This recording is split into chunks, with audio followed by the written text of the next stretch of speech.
నా పేరు వైనరహరి. నేను మహాత్మా జ్యోతిబాబులే గురుకుల పాఠశాల లేపాక్షిలో 8వ తరగతి ఏ విభాగం చదువుతున్నాను. నేను ఈ రోజు మహాకవి బమ్మెర పోతన గురించి, ఆయన రాసిన పద్యం గురించి చెప్పదలుచుకున్నాను. బమ్మెర పోతన పండిత పామరులు సైతం మెప్పించే విధంగా రచనలు చేసి ప్రజాకవిగా పేరు పొందారు. ఆయన నేటి జనగామ జిల్లాలోని బమ్మెర గ్రామంలో లక్కమాంబ కేశన దంపతులకు జన్మించారు.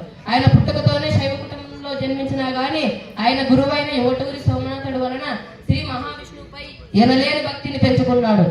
ఆయన భోగిని దండకం, వీరభద్ర విజయం, శ్రీ మద్రాంధ్ర మహాభాగవతం మొదలైన రచనలు చేశారు.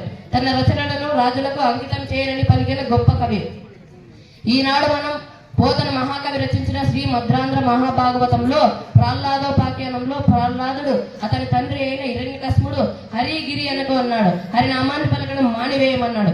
ఈ సందర్భంలో ప్రహ్లాదుడు పలికిన మాటలివి: మందారమకరంద మాధుర్యమోదేలు మధుపంబునే మదనములకు నిర్మల మందాకిని వీచికలందు రాయంజనునే తరంగినులకు లలిత రసాల పల్లవ ఖాది అయి చొక్కు కోయిల చేరునే కుటజములకు పూర్ణేందు చంద్రికా స్ఫురిత చకోర కమరునే సాంద్ర నిహారములకు అంబుజోదర దివ్య పాదార వింద చింతనామృతపాన విశేష మత్త చిత్తము ఏ రీతి నితరంబు చేర నేర్చు వినుత గుణశీల మాటలు వేయునేల.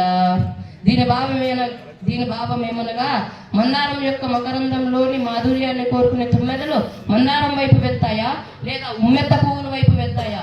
నిర్మలమైన ఆకాశగంగలో వివరించే రాజహంస వాగు వంకల వైపు వెళ్తుందా? మంచి లేలేత మామిడి పూటలపై పాట పాడే కోయిల కొండ మధ్యలో ఉన్న చెట్ల వైపుకు వెళ్తుందా? పండు వెన్నెలలో వివరించే చకోర పక్షి మంచు సమూహం వైపు వెళ్తుందా?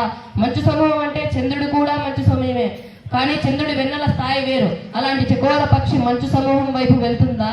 శ్రీహరి పాదాల దగ్గర ధ్యానం చేసుకునే నాకు తనపై దృష్టి ఉండకుండా తక్కిన వాటిపై ధ్యాస ఉండదు కదా.